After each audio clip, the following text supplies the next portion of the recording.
प्रश्न नंबर 1, मांस मछली के संक्षारण में किस रासायनिक यौगिकों का प्रयोग किया जाता है? तो दोस्तों आप बताएंगे मांस मछली के संक्षारण में सोडियम क्लोराइड का प्रयोग किया जाता है। इसका ऑप्शन नंबर डी इसका ठीक हो जाएगा। दोस्तों भोजन और अचार के परिरक्षण में तथा मांस मछली के संक्षारण में सोडियम क्लोराइड का प्रयोग किया जाता है। अगर हम बात करें सोडियम कार्बोनेट के बारे में तो कास्टिक सोडे के निर्माण में, कपड़ों की धुलाई और कांच के निर्माण में सोडियम कार्बोनेट का प्रयोग किया जाता है। सोडियम बाइकार्बोनेट बेकिंग पाउडर के निर्माण में तथा पेट के एसिडिटी के रूप में तथा अग्निशामक यंत्र बनाने में सोडियम बाइकार्बोनेट का प्रयोग किया जाता है। दोस्तों इस क्वेश्चन से इतने इंपॉर्टेंट फैक्ट बन सकते थे। नेक्स्ट क्वेश्चन, प्रश्न नंबर 2, रासायनिक दृष्टि से जल किसका मिश्रण होता है? तो दोस्तों आप बताएंगे रासायनिक दृष्टि से जल ऑक्सीजन और हाइड्रोजन का मिश्रण होता है। इसका ऑप्शन नंबर बी इसका ठीक हो जाएगा। दोस्तों ऑक्सीजन और हाइड्रोजन 1:2 के रूप में मिश्रित होते हैं।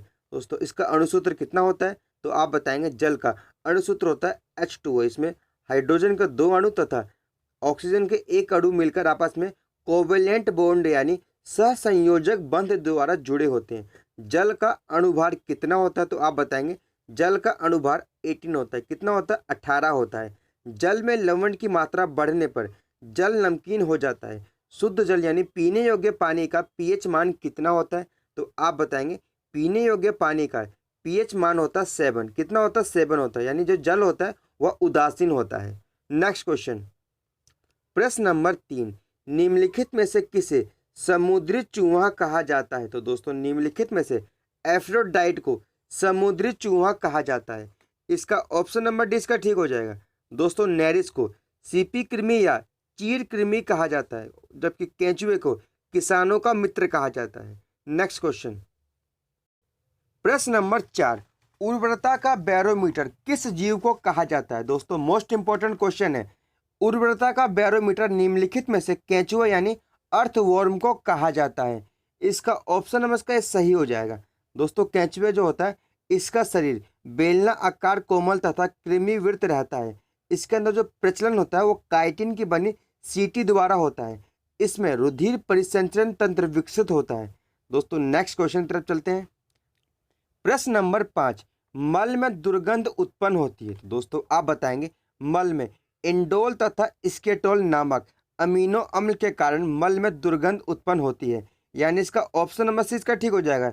ए तथा बी दोनों के कारण मल में दुर्गंध उत्पन्न होता है। दोस्तों मल परित्याग यानी डिफेकेशन जो होता है ये अनपचा भोजन अंत में बड़ी आंत यानी लार्ज इंटेस्टाइन में पहुंचता है, जहां पर जीवाणु इसे मल में बदल देते हैं। बड़ी आंत में अवशोषण नहीं होता बल्कि यहाँ मल कोलन द्वारा बाहर निकाल दिया जाता है। दोस्तों मल में जो होता है इंडोल तथा स्केटोल नामक अमीनो अम्ल पाया जाते हैं, जिसके कारण मल में दुर्गंध उत्पन्न होती है। नेक्स्ट क्वेश्चन, प्रश्न नंबर 6, यूरेनियम विखंडन की सतत प्रक्रिया को जारी रखने में किस कण की जरूरत होती है? तो दोस्तों आप बताएंगे यूरेनियम विखंडन की सतत प्रक्रिया को जारी रखने में निम्नलिखित में से न्यूट्रॉन की आवश्यकता होती है। इसका ऑप्शन नंबर 20 का ठीक हो जाएगा। दोस्तों बात करते हैं न्यूट्रॉन के बारे में।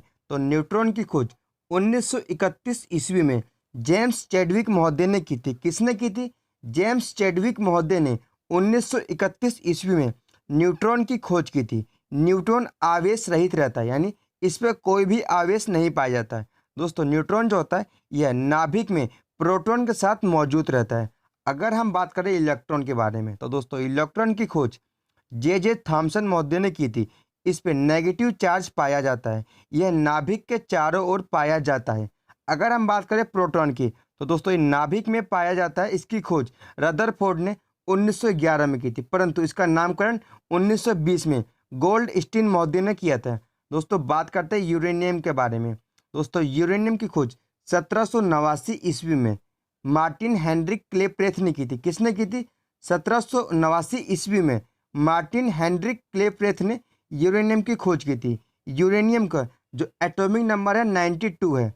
दोस्तों इस क्वेश्चन से इतनी जानकारी मिलती है। नेक्स्ट क्वेश्चन, प्रश्न नंबर 7, पुरानी किताबों का कागज भूरा किस कारण से हो जाता है? तो दोस्तों आप बताएंगे पुरानी किताबों का जो कागज होता है वह भूरा सेल्यूलोज के ऑक्सीकरण से हो जाता है, यानी इसका ऑप्शन नंबर डी इसका ठीक हो जाएगा। दोस्तों पुरानी किताब जो भूरी रंग की हो जाती है वो होती है सेल्यूलोज के ऑक्सीकरण के कारण। नेक्स्ट क्वेश्चन, प्रश्न नंबर 8, यदि दूध से क्रीम को हटाया जाता है तो इसका घनत्व पर क्या प्रभाव पड़ेगा।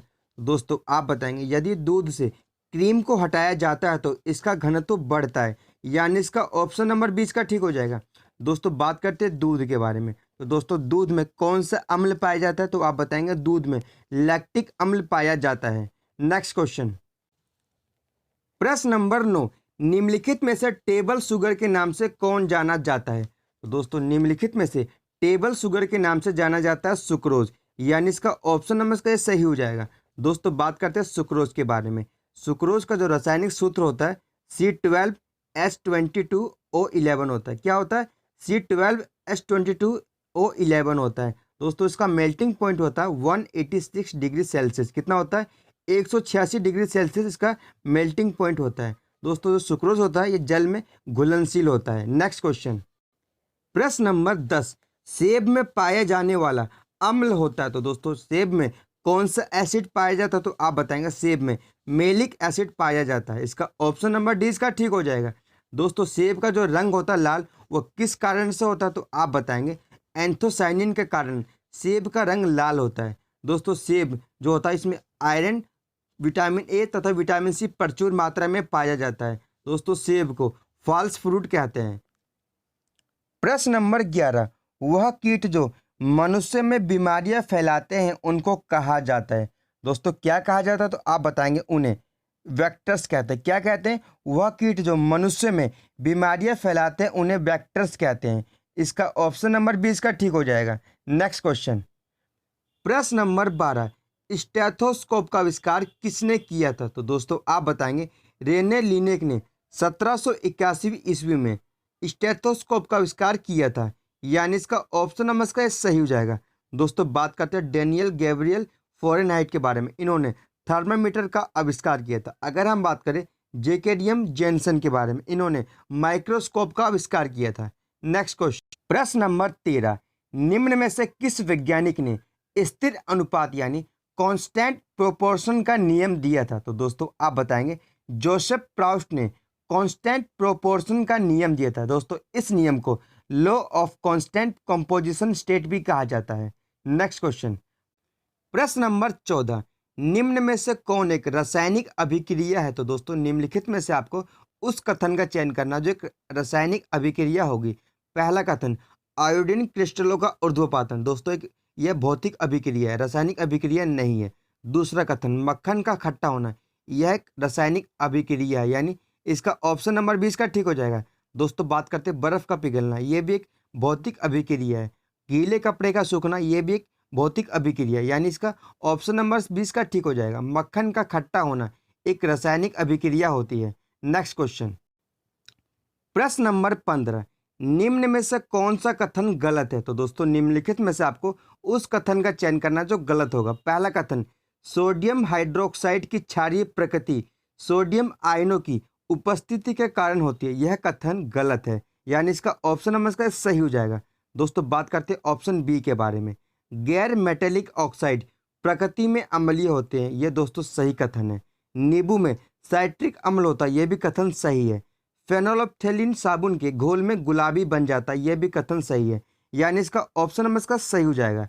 नेक्स्ट क्वेश्चन, प्रश्न नंबर 16, निषेचन के परिणाम स्वरूप किस एक का निर्माण होता है। तो दोस्तों निम्नलिखित में से निषेचन यानी फर्टिलाइजेशन के थ्रू निम्नलिखित में से युग्मज यानी जायगोट का निर्माण होता है। इसका ऑप्शन नंबर डी इसका ठीक हो जाएगा। नेक्स्ट क्वेश्चन, प्रश्न नंबर 17, निम्नलिखित में से कौन एक सरल स्थायी उत्तक नहीं है। दोस्तों यह क्वेश्चन रेलवे ALP 2018 में पूछा गया क्वेश्चन है।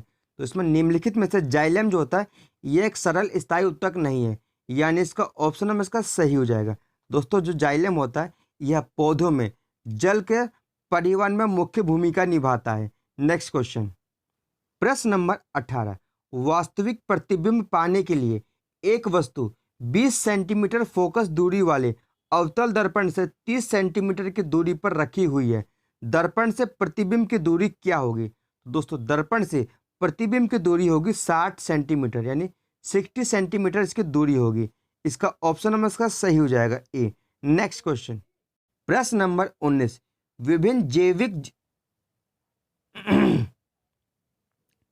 प्रश्न नंबर 19, विभिन्न जैविक जीवन प्रक्रियाओं पर प्रकाश के प्रभाव का अध्ययन क्या कहलाता है? दोस्तों आप बताएंगे विभिन्न जैविक जीवन प्रक्रियाओं पर प्रकाश के प्रभाव का अध्ययन फोटोबायोलॉजी कहलाता है। इसका ऑप्शन नंबर सी इसका सही हो जाएगा। दोस्तों बात करते हैं फोटोलॉजी के बारे में। A branch of physics that deals with light, यानी स्टडी ऑफ लाइट फोटोलॉजी कहते हैं। अगर हम बात करें फाइटोलॉजी के बारे में, दोस्तों the branch of biology that studies plant that is called phytology. दोस्तों बात करते हैं फोटोमेट्री के बारे में। The science of measurement of light is called photometry. Next question, प्रश्न नंबर 20। दोस्तों आज की वीडियो का अंतिम प्रश्न, प्रश्न नंबर 20 है, ऊर्जा उत्पादन के दौरान ग्लूकोज का पायरुवेट में विघटन कहाँ होता है? तो दोस्तों आप बताएंगे ऊर्जा उत्पादन के दौरान ग्लूकोज का पायरुवेट में जो विघटन होता है वह साइटोप्लाज्म यानी कोशिका द्रव्य में होता है। इसका ऑप्शन नंबर इसका सही हो जाएगा। दोस्तों कोशिका झिल्ली तथा केंद्रक के मध्य एक द्रव पाया जाता है जिसमें माइटोकॉन्ड्रिया, गोल्गी गाय आदि महत्वपूर्ण घटक पाए जाते हैं। इसे कोशिका द्रव्य यानी साइटोप्लाज्म कहते हैं। दोस्तों आज की वीडियो से इतने इंपॉर्टेंट क्वेश्चन बन सकते थे।